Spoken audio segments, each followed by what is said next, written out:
kerja mulu nggak kaya-kaya. Biasanya kata-kata itu bisa datang dari kamu atau tim kamu yang asik bekerja di sebuah organisasi atau di sebuah kantor. Di video kali ini aku akan ngebahas sebuah konsep yang namanya adalah intrapreneur untuk teman-teman yang aktif kantor supaya teman-teman bisa naik kelas, dan untuk teman-teman yang punya kantor supaya kantor teman-teman bisa naik kelas.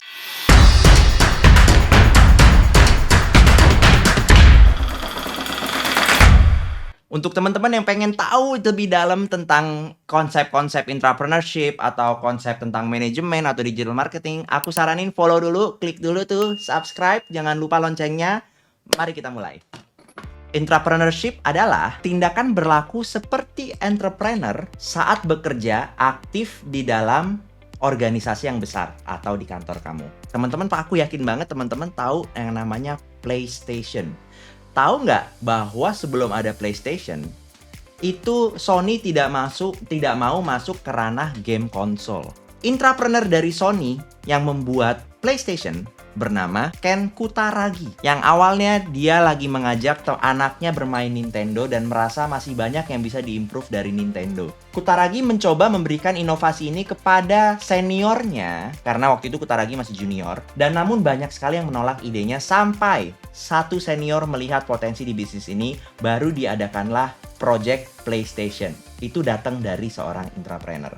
Facebook memiliki Like. Lucunya lagi, Like itu tidak berasal dari Mark Zuckerberg. Karena kantor Facebook memiliki hackathon, terlahirlah Like button dari seorang intrapreneur di dalam perusahaan Facebook tersebut.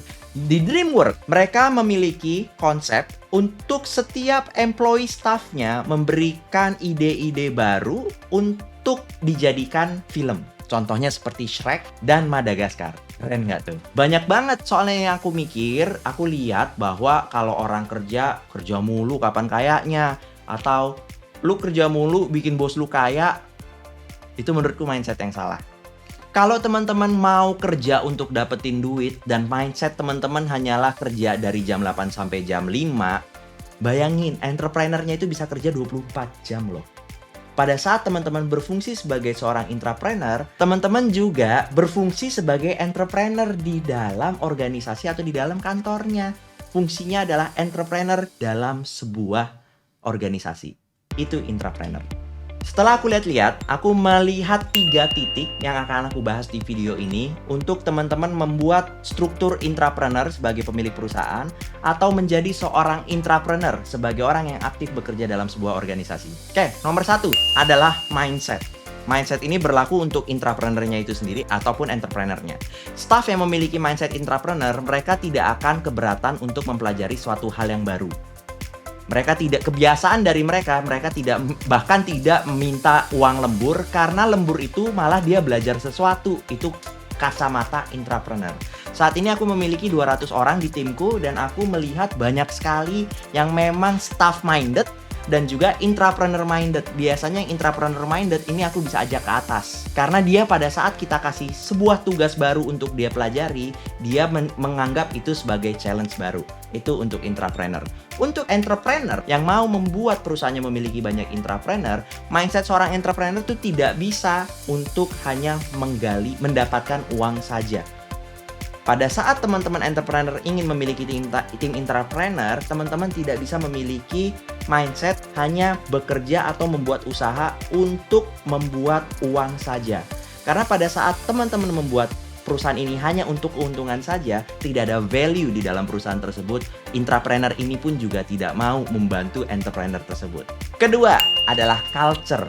Culture ini sangat penting. Yang tadi aku bahas masalah Facebook, dia mengadakan hackathon untuk perusahaannya sendiri. DreamWorks juga mengadakan form atau memberikan kreativitas kepada semua timnya untuk memberikan ide-idenya kepada DreamWorks dan berhasillah menjadi Shrek ataupun Madagaskar.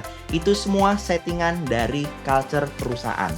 Untuk intrapreneur atau calon intrapreneur yang nonton video ini, carilah perusahaan yang memiliki culture untuk berinovasi dan memberikan kesempatan untuk seluruh timnya agar bisa naik kelas atau bahkan bisa terbang. Untuk entrepreneur, bangunlah culture yang membantu tim teman-teman, tim entrepreneur, untuk mereka menjadi terbang. Karena banyak sekali ide seorang entrepreneur ini yang ternyata banyak juga dari timnya datangnya.